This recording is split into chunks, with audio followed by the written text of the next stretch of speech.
Um, Thank you for joining us at Leading a Bar in Polarized Times. As people continue to roll into our room, let's take a minute to hear from one of our valued NCBP partners, ABA Retirement. Regardless of the present, we believe you should never stop planning for your future, for your dreams, for your legacy. Your needs may change over time, but planning is a constant. And so are we. The ABA Retirement Funds program has been helping the legal community save for a safe and secure financial future for almost 60 years. Our innovative fund menu is designed with participants in mind. We provide the highest standard of investment fiduciary protection under ERISA. We offer extensive resources and proactive customer support, no matter what. Built by lawyers, powered by pros. We deliver purposeful innovation that can help you weather any storm, combined with a unique culture that has helped us retain 99% of our clients year after year. We are a different kind of retirement plan.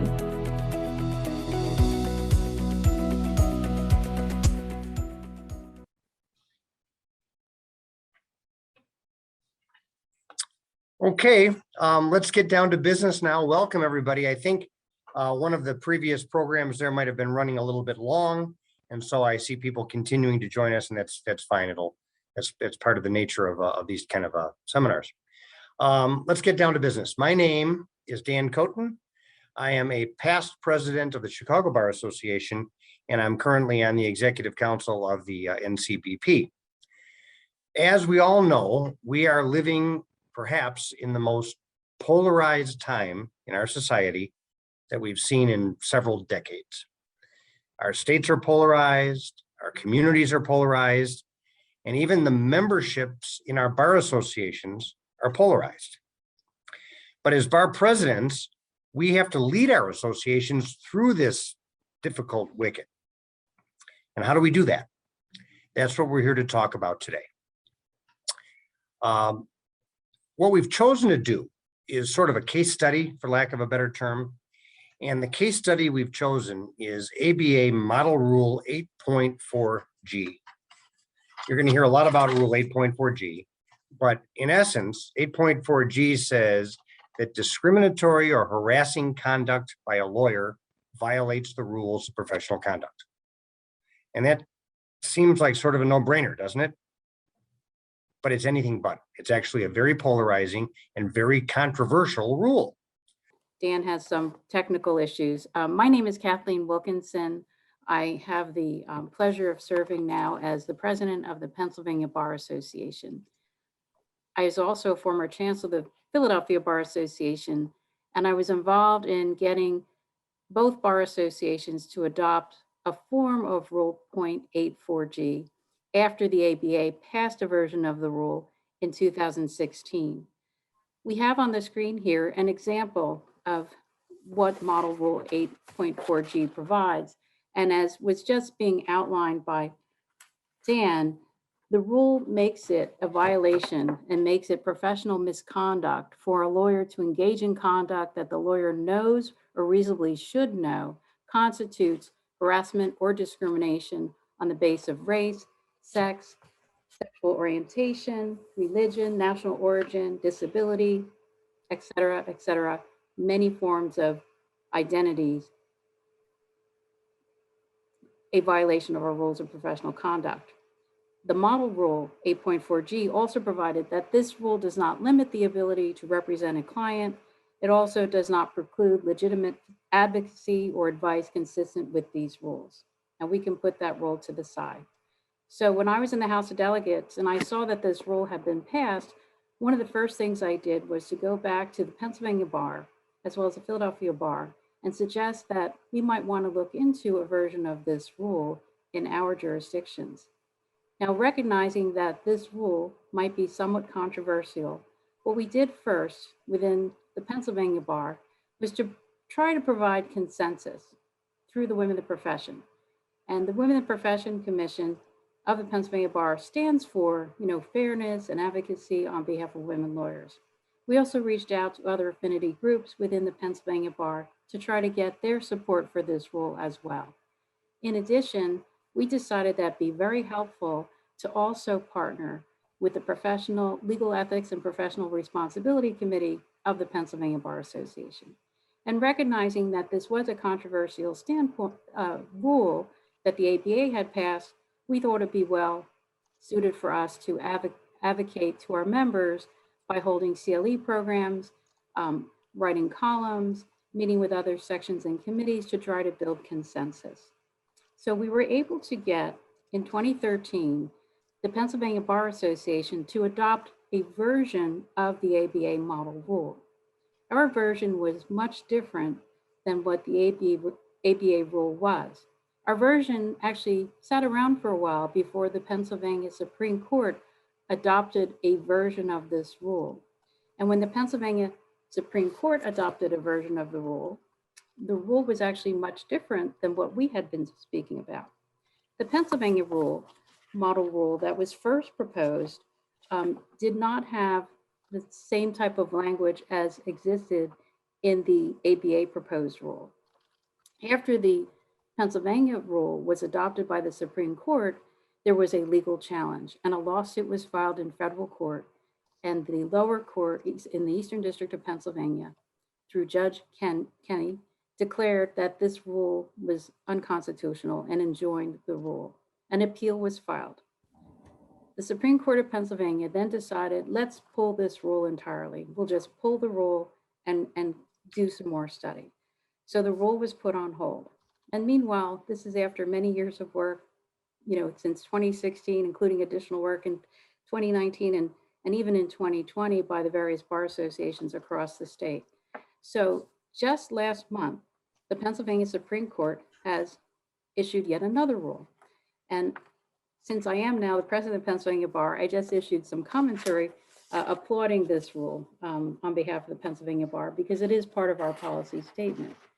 Now, the current rule in Pennsylvania, which will go into effect later this month, now provides as follows. And try to remember what the ABA model rule first stated.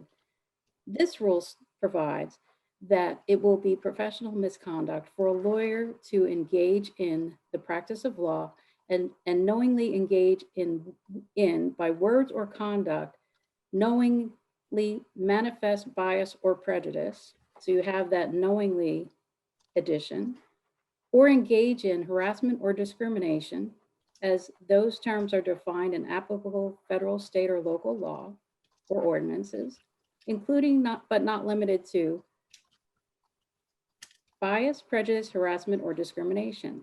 So much broader in many ways than the past rule that the Pennsylvania Supreme Court had adopted. And among the people that are in support of this rule, we feel that now it narrows the topic by using the term knowingly. It also has definitions by applying to applicable federal, state, or local statutes or ordinances. And it also makes clear that it includes, but is not limited to, bias, prejudice, harassment, or discrimination. There's also commentary that the Pennsylvania Supreme Court just issued that also defines the term of what is the practice of law. Now, one of the challenges that was faced in federal court was that the practice of law was deemed too broad. And when the Pennsylvania Bar Association and other associations were working on this rule, we did try to narrow it somewhat. But now the court is saying, the Supreme Court of Pennsylvania, that the practice of law does not include speeches, communications, debates, presentations, or publications given or published outside of the context described specifically in the rule.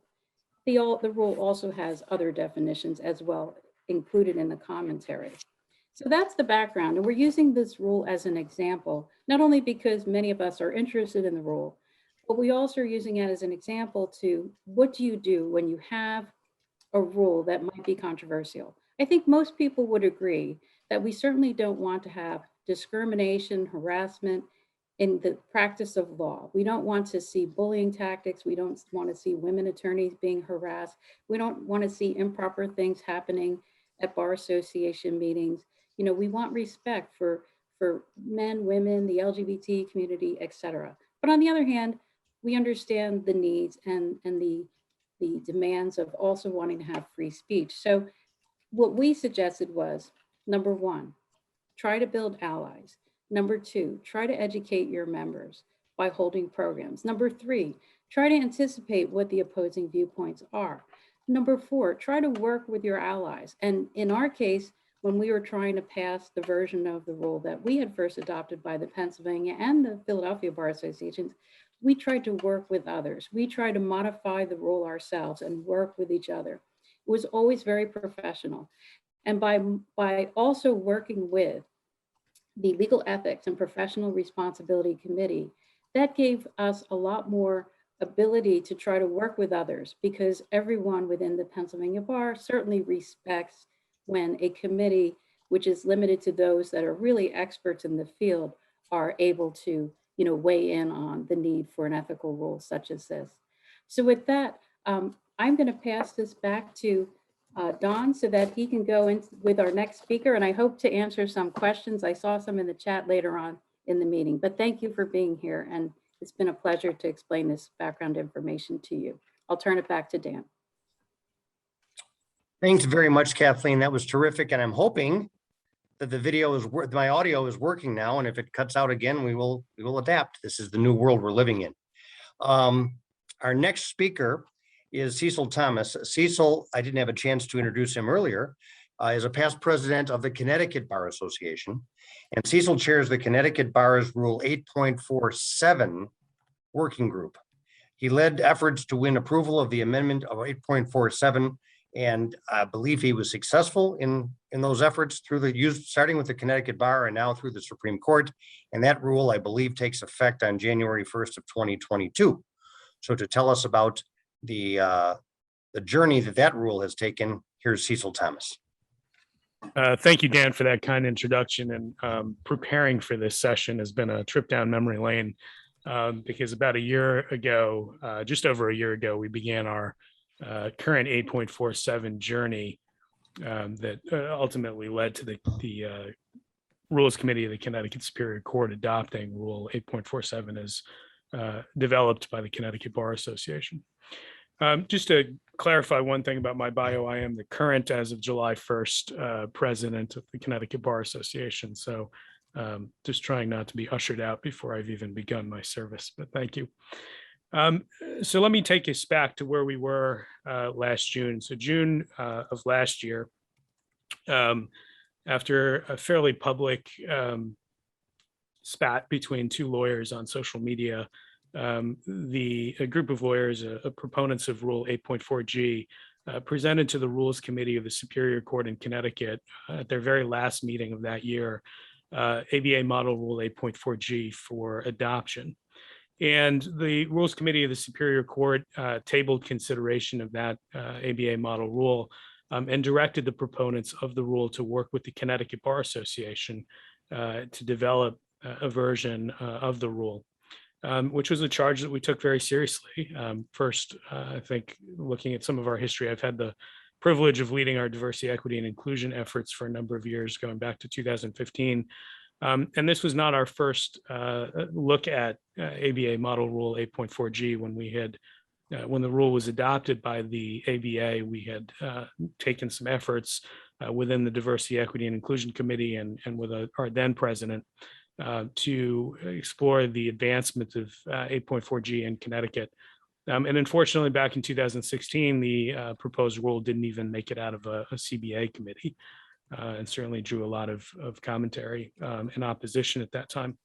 But in 2020, I think the CBA was in many ways a very different organization, and we've been called very publicly to evaluate this by the Rules Committee and to develop either the rule as it existed or an alternate version, and to provide those supplemental materials, which was a charge we took very seriously. Ndidi Moses, who now Judge Ndidi Moses, who you just heard from in the prior panel, was the president of the CBA at the time, and she asked me as chair of the CBA's Diversity, Equity, and Inclusion Committee and as incoming president-elect to chair the 8.47 working group. And we put that group together very quickly, drawing from past presidents, from representatives from our Standing Committee on Professional Ethics, from the Young Lawyers section, from our various related sections and committees, to put together a group that had broad representation, but also could work effectively and efficiently over the course of the summer. And so from June of 2020 through the course of that summer, we worked significantly on the rule, developed a version that addressed a lot of the common concerns that have been presented in opposition to ABA Model Rule 8.4G, in an effort to try to address those concerns about overbreadth, to make the rule more consistent with Connecticut law on protected statuses, but also to make sure that we included some definitions and some language that was designed to address concerns about First Amendment. And all of this was very fraught. I think at the time we were developing this rule, there was an editorial in our Connecticut Law Tribune, which is our legal publication for Connecticut lawyers, suggesting that the effort was an effort to bring cancel culture to the bar, which was really about as far from anybody's intentions as possible. And there were a lot of, I think, concerns and questions about why this rule was being presented, with a significant focus on its potential impact in the disciplinary context. And so how do we address that? We underwent a significant amount of process. And so over the course of last summer, typically a rule, when it is proposed by the CBA, goes through one, maybe two sections or committees. Typically it starts with our Standing Committee on Professional Ethics, maybe co-sponsored by another committee. This one, we actually went very slowly, very deliberatively to multiple sections and committees through the course of from last June through last August of 2020. So by the time we presented it for official adoption as a policy position of the CBA, we had presented it to 11 different sections and committees, and many of those I went as chair myself to present the changes to the rule, the ways in which it addressed common concerns, and also to answer questions and address those concerns and hear what was being shared. And at the time, the response was really positive. Many of the sections and committees, those 11 different sections and committees, they considered the rule before it was presented to our governing bodies, adopted it either unanimously or close to unanimously. And we had a significant amount of support for the time and effort and the process that we'd gone through to develop the rule. Moving forward, we then went to our governing body. We held a special meeting of the House of Delegates, our CBA House of Delegates, which approved the CBA version in a vote of 39 in favor, 11 opposed, and 1 abstention. And then began the process of approaching our external stakeholders. So we went to the Connecticut Attorney General, who partnered with the affinity bar associations to support the CBA version of the rule. The deans of our 4 Connecticut law schools came out in support of the rule as well. And we have a diversity and inclusion pledge that includes a number of signatory organizations, and 28 leaders of those Connecticut law firms, legal aid organizations, and government corporate legal departments came out in support of the rule. I will just say, just in reflecting on this, obviously the effort was successful, but we spent a significant amount of time paying attention to those concerns that were raised and trying to maintain our central focus on the issues of discrimination and harassment, which really are unfortunately too prevalent in our practice. And one thing I'll just highlight before I turn it back to Dan is that we took some time not just to review the national surveys of this issue, but also to put out our own survey in Connecticut to try to understand Connecticut lawyers' experiences with discrimination and harassment in professional context. And the findings of that survey, which we did for just a few days, were really striking to me. We had the survey was just open for 5 days. We had more than half of the respondents identify that they had experienced discrimination, harassment, or sexual harassment based on membership in a protected class. 44% of the respondents had reported that they had witnessed such conduct in professional contexts. And the narrative responses, I think, really struck us, the committee, because the stories that were shared about really sometimes egregious conduct, really damaging and harming conduct in professional context, really struck with us and spoke to the need for a change in our rules, despite the fact that obviously we were aware that it was both controversial and being introduced at a fraught time. So thank you for the time and opportunity. I know that New York has followed our lead a bit and is developing its own version of the rule. You'll see that in the materials, as well as the version that Connecticut has adopted in an effort to address those common concerns while staying focused on the core issues that the rule is addressed to. So thank you. I'll turn it back to you, Dan. Okay, thank you so much, Cecil. Appreciate that. And I apologize for running you out of office 11 months early. I thought you were past president, and I am corrected. So thank you. We've now heard from Kathleen and Cecil talk about Pennsylvania and Connecticut and how this rule has passed in some form in their states. We're now going to hear from Dan Saidi. He's a distinguished employment lawyer, and he's also part of the Illinois State Bar Association Board of Governors. And Dan is going to talk to you about the journey of this rule through Illinois and how it's not quite as simple as it seems. Dan? Thank you, Dan. My name is Dan Saidi. I'm a partner practicing in Chicago. And as Dan Coton said, an employment lawyer as well. And so oftentimes I look at these rules from an employment perspective, and sometimes I think that really reveals certain things that might not be revealed in other contexts. In the context of the Illinois State Bar Association and Illinois, after the George Floyd tragedy, I think the Illinois State Bar Association and many bar associations in Illinois and around the country started reflecting on their own practices and the practice of law in their state, and what can we do from a diversity standpoint, discrimination and harassment at the forefront. And that includes really an examination of all of the different bar priorities. And that's what occurred at the ISBA. And we're very proud of that, from the president and administration all the way through to the committee work, where we started examining issues related to discrimination and harassment and looking at internal standards for the bar. But we also had a discussion, of course, on ABA Model Rule 8.4G. And one of the things that I like about the ISBA is that we're a legislative loving body. We love rules and legislation, and our members love to get dirty in the text of the rule. I think all of our members, or the vast majority of members, realize the importance of greater standards regarding discrimination and harassment, especially now more than ever. And so we start from a place where the spirit of ABA Model Rule 8.4G is, for the most part, agreed upon. And that leads to then the details regarding the implementation of such a rule. And that's where the ISBA has had a really robust think tank regarding that discussion, and where are some areas that the model rule might need to be supplemented. Listening to Kathleen's presentation, it's always interesting to see states that are well at the forefront of this discussion and have passed rules and have even had courts rule on some of these rules. But we're having that discussion now in Illinois and with the ISBA. And looking at the rule, I think some of the key points that have been raised, and I'll add, from a procedural standpoint, one of the ways that our bar association works is that proposed rules and proposed legislation are submitted to a variety of sections and committees. Really, all of the sections and committees weigh in on the rule, regardless of the topic of those committees. That's one of the things I think that unites us. Looking at the comments from regarding 8.4G, there were some committees and sections that agreed with it in its entirety. There were others that had some concerns. I had the privilege of being in the room with the employment lawyers who unanimously voted against the rule. And I think one of the reasons why was because some of the details were not very clear as to what the rule would need, as opposed to the way it was written. I think really the way I saw it, and many people in the discussion saw it, is probably there's 3 areas where the rule needs supplementation.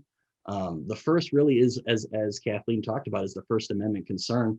And the ISBA and Illinois lawyers were quite well aware of the Pennsylvania decision that came down, and that raised First Amendment issues regarding the rule at the time.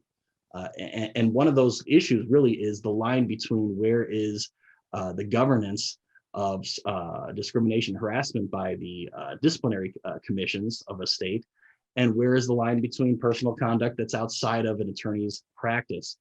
And that's where I think there's been a robust discussion. The other area I think that's been interesting is whether the disciplinary commissions are going to be able to utilize their own body of law and their own definitions of discrimination and harassment, or whether it will adhere to the standards that already exist under case law in a given state. And that's certainly what the current Illinois rule has. And I think the third issue is really from an employment context. And I think from the employment lawyers have had a discussion as to whether a rule makes sense in the context of employment cases that where discrimination and harassment charges are often raised, and you will have two different bodies investigating the issue at the exact same time, the disciplinary commission and the EEOC, or in Illinois, the Illinois Human Rights Commission. And is that a good thing? And does one have prevalence over the other, or is there independent investigations happening at the same time? Currently in Illinois, there's a staggering that happens, an exhaustion requirement. And there's been a good discussion as to whether that's a good thing or a bad thing in 2021 when we're trying to address discrimination and harassment. But I think the Illinois discussion shows that there is a lot of gray in ABA Model Rule 8.4G. It's probably, if it was passed on its own without amendments, it would be subject to strong scrutiny by the courts. And so the question becomes, where is that gray and where does the line extend? And I think that's a discussion we're having in Illinois, and we're certainly interested in other states having their discussions, and we're looking at those interesting areas. Dan, I'll turn it back to you for the next presentation. Okay, thank you so much, Dan. Dan is really the first person that sort of enlightened me to the fact that even though this rule looks so obvious on its face, there are so many complicated factors that have to be taken into consideration. Our final speaker is going to be Germán Gomez. Germán is the chair of the DC Rule 8.4 Subcommittee on the District of Columbia Bar Rules of Professional Conduct Review Committee. That's a mouthful. Germán, why don't you share with us the journey that this rule has taken through the District of Columbia? Thank you. Great, thank you, Dan. So our process started over 4 years ago, and our approach to this proposed rule was making several basic acknowledgments with regards to the rule. One is that Model Rule 8.4G was not adopted in a vacuum, as it applies to other related rules, but also specifically as to what is happening currently in the legal profession.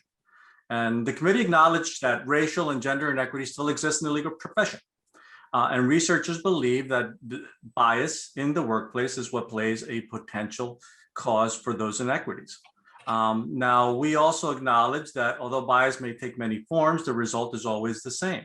Members of certain demographic groups within the workforce are wrongly excluded from experiences and opportunities for which they are qualified. So the committee made a point to highlight that in its report to the Board of Governors. And there are several studies out there, and you all may have come across some of these, but there are studies about resumes and ethnic sounding names. There are studies about how women are interrupted more frequently than men in meetings. There are studies about women law partners earning 30% less than male partners. There's a famous study about the memorandum of law written by a Black associate was evaluated more critically than an identical one written by a white associate. And all to say is that we decided to paint a picture of what was happening in the legal profession for the Board of Governors and ultimately for the DC Court of Appeals. And it can hardly be questioned that these findings contributed to creation of a workplace that feels inhospitable, not just to women, but also to minorities, and that those potential biases contribute to the consequences that we currently see in the legal profession. And again, this is data that you've all probably seen before, data involving the percentages of minorities and women in the legal workforce, data related to who are the first, second year associates that leave law firms after a couple years, year over, who and what type of demographic associate leaves a firm after the second, third year, up through fifth year. And ultimately that results in a profession that finds itself where in big law and other law firms, you've got a majority of lawyers who tend to be male and white. And we were keen on making a point of raising that in our report, because like I said before, what is happening here is not in a vacuum. And in fact, what the culmination of our report is the culmination of almost 20 years that the NBA has undertaken to address harassment and discrimination in the workplace. So that was important to us to highlight that it's not something that happened last year or 2 years ago, but something that the ABA has been trying to rectify over 20 years, and it culminated in 2016 with ABA Model Rule 8.4G, which by the way was unanimously adopted by the ABA delegates. So it was based on that foundational effort that we started our review of the proposed rule in the District of Columbia.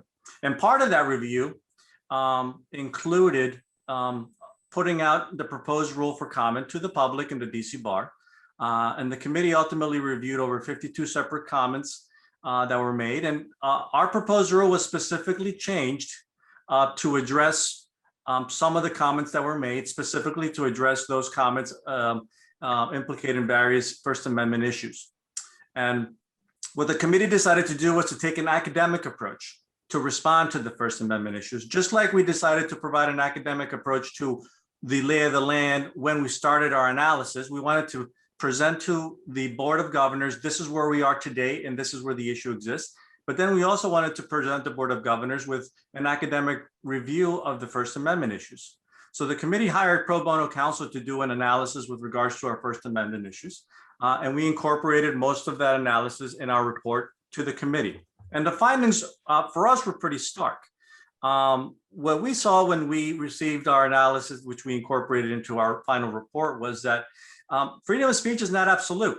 Further, the speech of lawyers acting in a professional capacity has long been subject to additional restrictions that are viewed as necessary to the integrity of the justice system.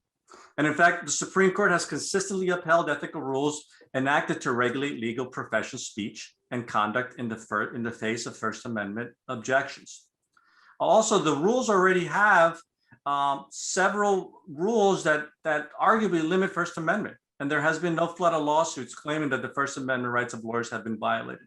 A couple examples of that: Rule 7.1, which restricts the First Amendment commercial speech of lawyers; 5.4b limits the right of lawyers association; and 3.6, which limits the ability of a lawyer to speak publicly about a matter.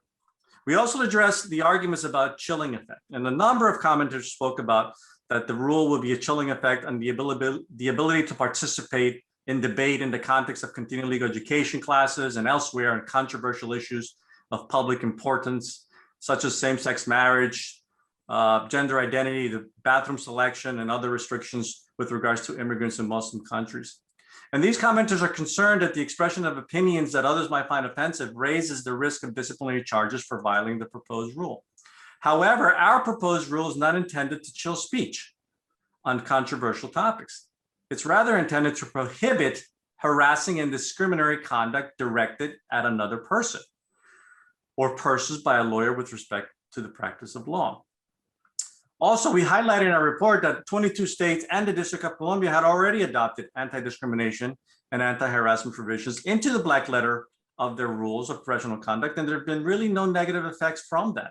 And in fact, the courts have consistently upheld professional conduct rules that are similar to 8.4G against First Amendment challenges. In fact, the ABA report attached to Rule 8.4G notes that the Supreme Courts of the jurisdictions that have black letter rules with anti-discrimination and anti-harassment provisions have not seen a surge in complaints based on these provisions. Also, as I mentioned before, lawyer speech has long been subject to additional restrictions that are viewed as necessary to the integrity of the justice system.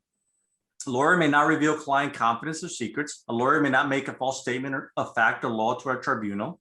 A lawyer may not communicate ex parte with a judge or a juror during a proceeding. A lawyer may not make potentially prejudicial extrajudicial statements about a case. A lawyer may not make false statements of material fact to a third person. A lawyer may not communicate directly with represented persons or solicit business in or near the DC courthouse. And none of these rules or the associated comments have been struck down by the courts.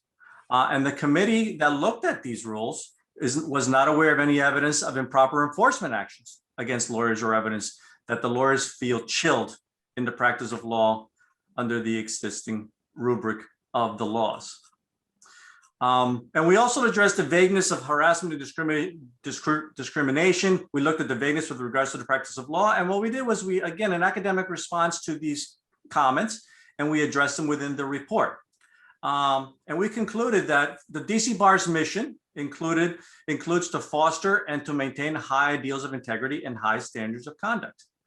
And therefore, given that mission for the DC Bar, we argue that the DC Bar should move to eliminate discrimination, harassment, and bias, not just in the courtroom, but wherever it occurs in the conduct of lawyers related in the practice of law.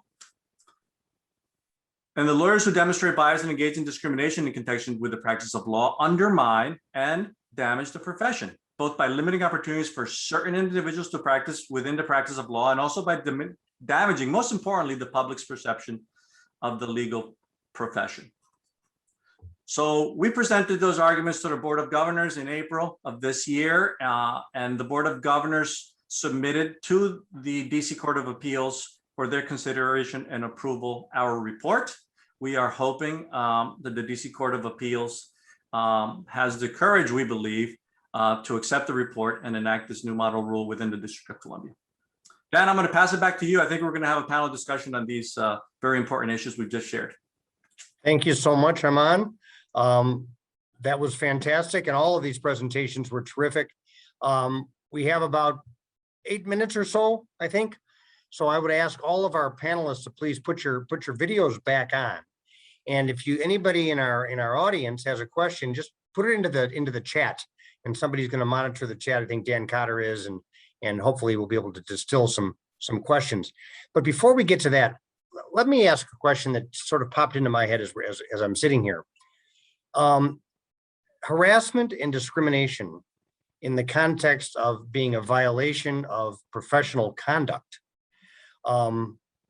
is sort of a one-sided remedy, because I could see that a lawyer might be disciplined for such conduct, but if you're acting in a harassing and discriminatory way, there are presumably victims on the other side. And I don't believe that most state disciplinary boards have any kind of a remedy for somebody who's the victim. How does that work? Anyone? Dan, we talked about this privately. Is there anything in Illinois that can be done? I'm sorry, Dan, I don't think I understand the question. Can you repeat it? So if somebody violates a form of Rule 8.4G, right, that person is subject to discipline within their state's disciplinary body, right? Yes, potentially. What about the victim of that conduct? What does that victim have to do? I would think that there would be an investigation. At least in Illinois, there is an exhaustion requirement. And so the exhaustion requirement would give precedence to a cause of action or a charge that's been filed, to let that exhaust before the Attorney Registration Disciplinary Commission would get involved. Okay.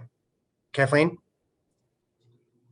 Yes, and in Pennsylvania, a victim could make a report to the disciplinary board, which would be made confidentially.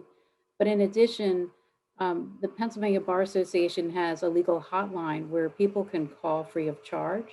So a victim could make a complaint there and ask about this rule and ask about the operation of the rule and ask for advice, and that advice would be given at no cost to them, and may end up pointing them in the same direction of giving a report to the disciplinary board. Okay. All of which is kept confidential and no names are released. Okay. And I suppose any kind of a remedy for those victims would have to be taken up separately with a civil cause of action of some kind. That's a separate question.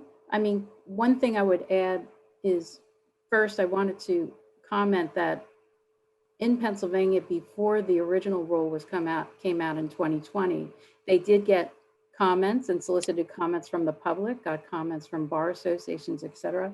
This time, the Pennsylvania Supreme Court enacted the rule without seeking comments ahead of time and simply issued the rule. So the Pennsylvania Supreme Court has made it very clear, just as Cecil just said, that the rule itself governs misconduct. Rule 8.4 governs misconduct.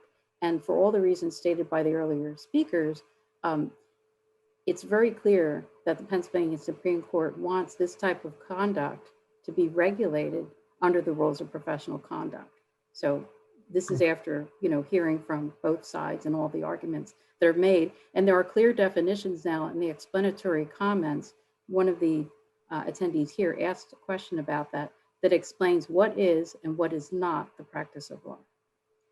Okay. There are, in this polarized world we live in, most topics that become heated carry with it a lot of emotion. Now, all of you that have ushered this rule through your various states, has this been an emotionally charged topic, or has this just been something that has been handled calmly and professionally by both sides? I think there were, Dan, if I could speak to that briefly. I mean, there were some, when the Rules Committee of Superior Court opened up the CBA proposal for comment, which then spanned about a year.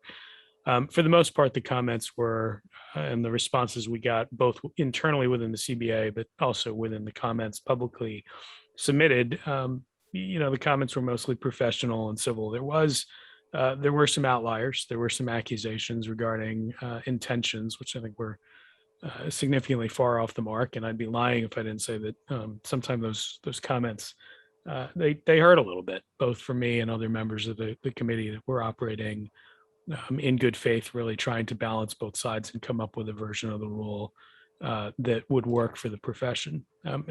Getting to an earlier point, I think one of the things that we kept in mind was the preamble to our rules includes the following language: the legal profession's relative autonomy carries with it special responsibilities of self-government. The profession has a responsibility to assure that its regulations are conceived in the public interest and not in furtherance of parochial or self-interested concerns of the bar. And so while we certainly never lost sight of the potential for discipline and the concerns about the rules operation in the disciplinary context, when I think about the operation of the rules, it's in day-to-day interactions when we consider what our ethical obligations require of us, and not primarily in the context of discipline. And I think oftentimes an excessive focus on the penalty and the potential of a grievance action or something that's in the disciplinary context can lose some sight of the overall impact and potential of a rule on daily interactions between lawyers.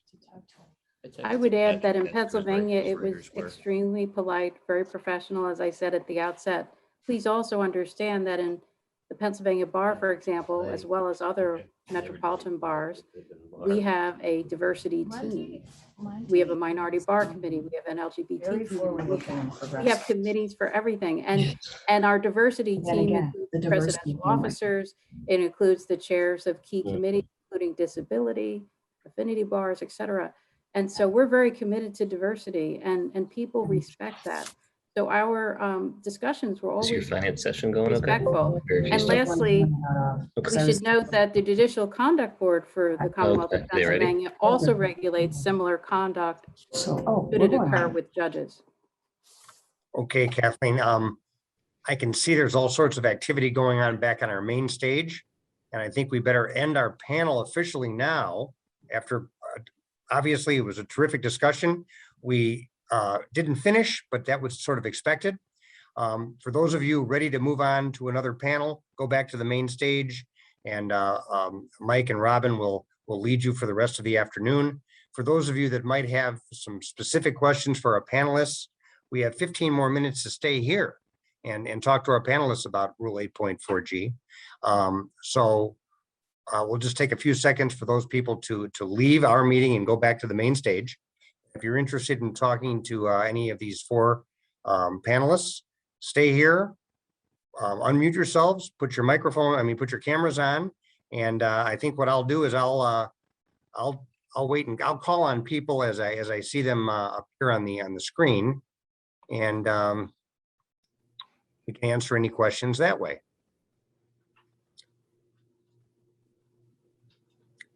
So Joanna, I see your video's on. Do you have a question for the panel?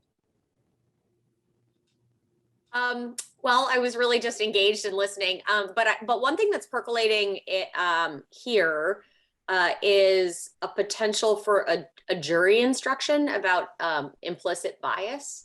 And I wondered if that is something any of you have seen in your organizations or in your states as these topics have been percolating. Anybody on our panel? So the Connecticut Bar Association, the Connecticut legal community, in the aftermath of the Connecticut Supreme Court decision that came out in 2020, formed a jury selection task force. It included some recommendations and discussions of that. I won't delve into that too much today because it takes us a little bit off topic, but I will say that the concerns about the jury selection process came up quite frequently in our discussions of 8.4, and ABA model rule includes some safe harbor language that we retained in our version because there was significant concerns among particularly trial lawyers in selecting juries that jury challenges or juror challenges, would run afoul of the rule. And so something that we were very mindful of in our discussions and presentations on the rule. We have 51 people that are still hanging out in our room. And I'm surprised there hasn't been anybody else that wants to ask a question of the group, but I do have one right here. Go on. Is there someone I missed? Michael Fried asked that we wrap this up so they can return to the main stage just momentarily ago. Oh, okay. And Michael Fried is in charge. So thank you all for being part of our panel and as part of this discussion.